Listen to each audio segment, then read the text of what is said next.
12 y 34 minutos, ya casi no llego a nuestra mesa de actualidad, además, con una última hora, abatidos 2 asaltantes en una toma de rehenes en una iglesia en Francia. El párroco ha muerto degollado, según una fuente policial. Destacamos este tema porque hoy, como les indicábamos al comienzo del programa, vamos a hablar de las apariciones marianas. ¿Qué opina la Iglesia sobre las apariciones marianas? ¿Quién hay detrás de las apariciones marianas? Quiero presentarles a nuestros invitados que tenemos el placer de tener hoy en Estando Contigo este martes, 26 de julio. Javier Salazar, sacerdote de Toledo, bienvenido. Bien, gracias. Muchísimas Julián, gracias por estar aquí. Luis Miguel Esteban, investigador de ciencias paranormales y divulgador. Muchísimas gracias por estar con nosotros. Andrés Carmona Campos, licenciado en Filosofía y Antropología Social. Además, formas parte de una sociedad para el avance del pensamiento crítico. Muchísimas gracias por estar con nosotros. La pregunta hoy es, la Iglesia, y me dirijo en primer lugar al sacerdote, a don Javier Salazar, ¿qué opina sobre las apariciones marianas? Vamos a ver, yo quisiera también, antes de nada, empezar. Tú has empezado diciendo que hoy es San Joaquín y Santa Ana, el Día de los Abuelos, y San Joaquín y Santa Ana son los abuelos de Jesús, son los padres de la Virgen. Eso no podemos omitirlo ni obviarlo. Entonces, la Iglesia siempre ha sido muy cauta en estos temas.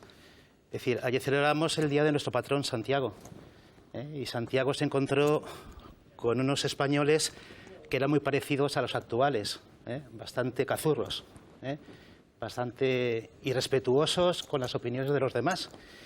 Y cuando Santiago, que era hermano de Juan, se largaba de nuevo para Israel, pues la Virgen, que vivía con su hermano Juan, se le apareció en el Ebro y le dijo, quédate ahí, que es la Virgen del Pilar. Esa es la primera aparición mariana reconocida por la Iglesia, por los años 40. Entonces, remarco, la Iglesia siempre es cauta y tiene un documento del año 1978 de la Congregación de Doctrina de la Fe, en la cual da los criterios para el reconocimiento de una aparición. Hay una frase que me gusta mucho y destacar de tu testimonio, cuando te hacíamos una entrevista previa, y dice así, dice, la Virgen no es la jefa de correos que envía mensajes todos los días. No, Con claro. esa frase yo creo que podemos empezar esta mesa. La Virgen, lógicamente, no envía correos todos los días, pero Andrés Carmona, ¿la Virgen envía correos según vuestro punto de vista de la Sociedad para el Avance del Pensamiento Crítico? Ni la Virgen, ni Krishna, ni Vishnu, ni ningún otro ser fantástico. Desde el punto de vista racional, desde el punto de vista científico, las apariciones de la Virgen entrarían dentro de lo que es la categoría de, por supuesto, fenómenos, como pueden ser los avistamientos ovni, los extraterrestres, Ratoncito Pérez, Papá Noel. Es decir, supuestos fenómenos que no tienen ninguna base razonable, ninguna base que sea proporcional a lo que es lo asombroso de la afirmación y lo que son las pruebas o supuestas pruebas. Esa es tu opinión, pero Luis Miguel Esteban, investigador de ciencias paranormales, ¿por qué sentimos que hay una manifestación, ya sea espiritual, ya sea una aparición mariana? ¿Por qué sentimos que hay algo detrás, alguien, que se nos está expresando en un momento determinado? Efectivamente, hay algo detrás de todas esas apariciones y esos fenómenos. Únicamente que no sabemos qué hay detrás. Hay personas, lógicamente, que sí han tenido esas experiencias, y hay que respetar esas experiencias y esas opiniones de esas personas que dicen que efectivamente han visto una figura con la forma de la Virgen María. Pero claro, realmente no sabemos lo que hay detrás de esa figura o detrás de ese fenómeno. El compañero comentaba efectivamente fenómeno ovni. ¿Por qué no? Podría estar quizá alguien más avanzado detrás de esas apariciones. Pero lo más importante sobre todo es que hay una serie de personas, y son muchas, católicos, que tienen esa fe. Y esa fe es la que realmente en un momento determinado puede hacer que sintamos o incluso tengamos esa aparición real. ¿Cuál es el problema? A veces aparecen intermediarios, perdonadme que utilice esta expresión, que abusan de la fe. Es el caso, por ejemplo, de Amparo Cuevas, en el Escorial, que hablaremos de ese tema, pero queremos que conozcan ustedes cómo está el panorama de las apariciones a nivel internacional. Ya lo mencionaba el sacerdote, don Javier Salazar. La primera aparición, vamos a ver unos gráficos para que ustedes lo entiendan. La primera aparición es la de la Virgen del Pilar al apóstol Santiago en Zaragoza. Eso fue en torno al año 40 después de Cristo. Ya hay constancia de esta aparición. Últimas apariciones marianas. La aparición de Nuestra Señora de Laus en Francia en el año 2008. Es una aparición, además, aceptada por la Iglesia. La aparición también de la Virgen de Polonia en el año 77. También Nuestra Señora de los Pobres en Bélgica. 8 apariciones tuvo. Nuestra Señora del Corazón de Oro también en Bélgica. Más de 30 veces llegó a aparecerse a unos niños. Y todos conocen, todos ustedes, la aparición de la Virgen de Fátima en Portugal y las peregrinaciones que ha habido a Fátima. Cuando alguien dice que se le ha aparecido la Virgen o se cuenta que en un lugar ha habido un número de apariciones, ¿cómo actúa la Iglesia, don Javier? Bueno, vamos a ver, es decir, el gráfico está completo, pero la aparición de Laus no es de ese año que has dicho. Ah, bueno, perdón. Es del siglo XVII, es en el 2008, cuando la Iglesia lo reconoce acepta, como cuando fue aparición reconocida. Exactamente, cuando fue reconocida por la Iglesia. No nos olvidemos tampoco, porque hay muchos hispanos que nos escuchan, la emperatriz de América, que es la Virgen de Guadalupe, de México. San Juan Diego, es decir, cómo la Virgen se le aparece, ¿no? Entonces, hay unos criterios, como os decía antes, que la Iglesia pues tiene para, primero, diferenciar lo que es una visión que es de índole espiritual y lo que es una aparición, que es de orden físico, es decir, que existe la experiencia real y sensible de quien se aparece. Quiero dejar claro una cosa, antes de nada, y es que también cuando me llamasteis, yo dije, ¿has visto a la Virgen? Y dije, yo no.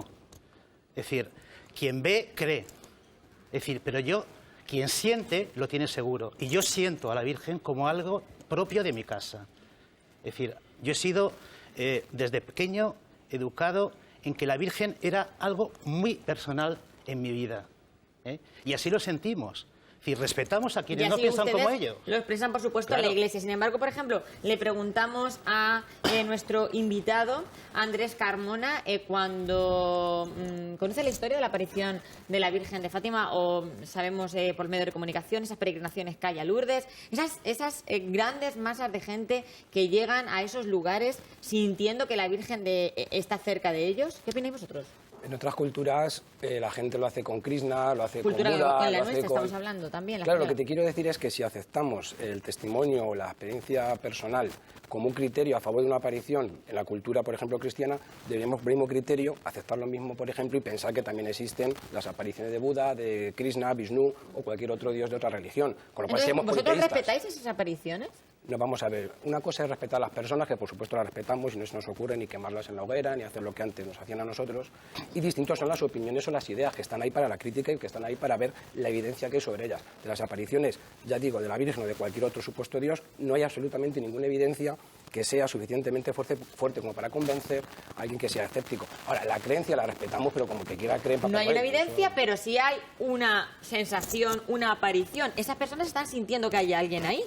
Sí, bueno, no solamente es ¿Y eso es real? Sí, no solamente es que sientan que hay una, es que la ven. presencia, es que la ven, efectivamente. Yo he podido hablar personalmente con personas que a mí me han confirmado que han visto la figura de la Virgen María. ¿Y han visto la figura de una mujer? Sí, con un manto, una mujer con un manto. Concretamente, yo tuve un caso en el Escorial, famoso también por las... Sí, además tenemos al otro lado del teléfono, pero termina de contarme. En el cual yo he estado físicamente en Prado Nuevo del Escorial, y yo he tenido personas que me han confirmado que efectivamente ellas han sido testigos directos de la presencia de una figura, de una mujer con un manto, ¿no? Entonces, eso lo tenemos que también poner un poco en cuarentena, ¿no? Y ver en qué contexto se produce ese encuentro, ese fenómeno.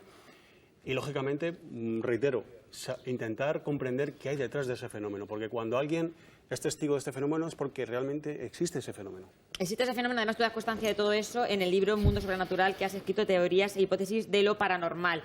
Y como has mencionado el Escorial, tenemos al otro lado del teléfono, nos vamos a ir a saludar a Juan Carlos Bueno, presidente de la Asociación de Víctimas de las Supuestas Apariciones del Escorial. Muy buenos días, Juan Carlos Bueno, ¿qué tal estás? Hola, buenos días, muy bien, gracias. Hay una pregunta que te voy a hacer. Todos ustedes, quiero poner primero en situación a los espectadores, recordarán a Amparo Cuevas. Ahora vamos a ver unas imágenes de esa mujer, Amparo Cuevas, que sentía esa presencia. ¿La están viendo? No sé si podemos escuchar la voz de Amparo Cuevas cuando ella era... Esas atenciones que tienen hacia mí, que lo hagan hacia la Santísima. En la tentación, mas líbranos del mal. Amén.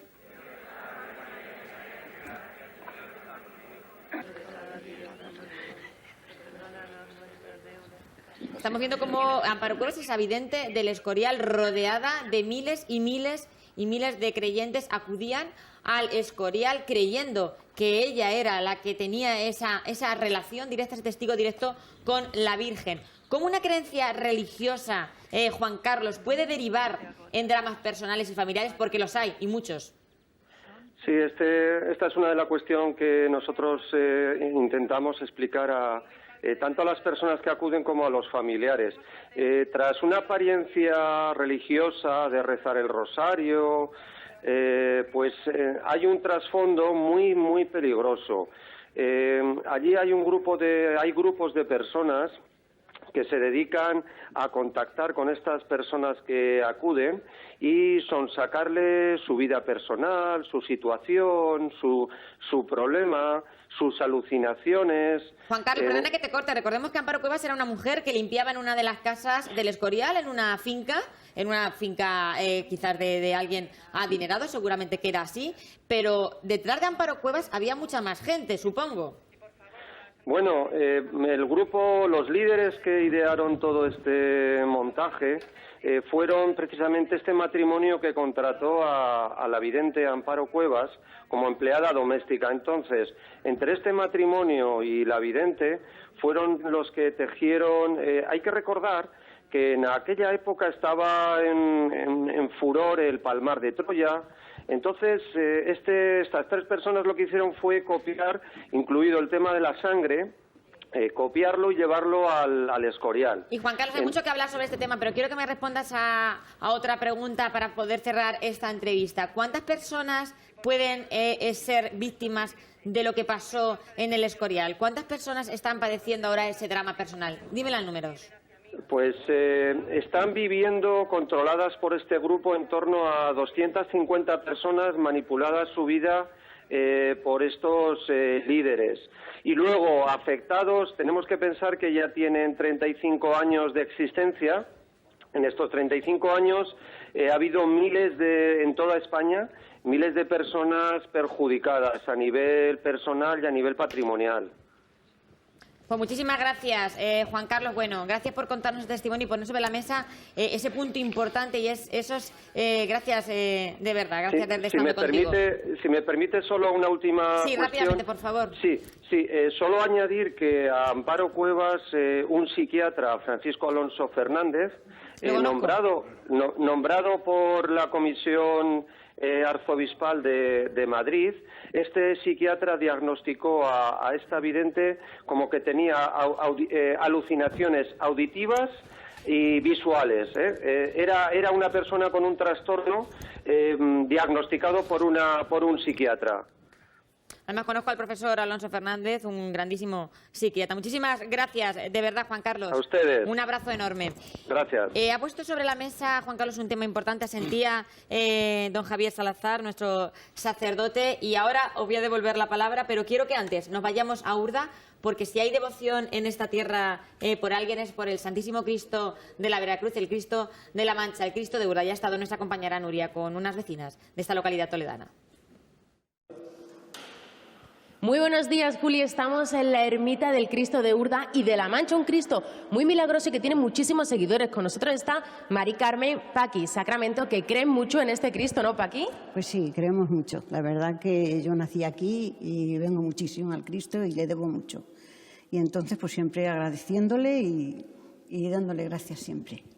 Y uno de esos milagros lo presenció el hermano de Mari Carmen, ¿no, Mari Carmen? Sí, mi hermano Pablo, que venía en la procesión y venía un señor con su chica en los hombros y nadie sabía que no andaba.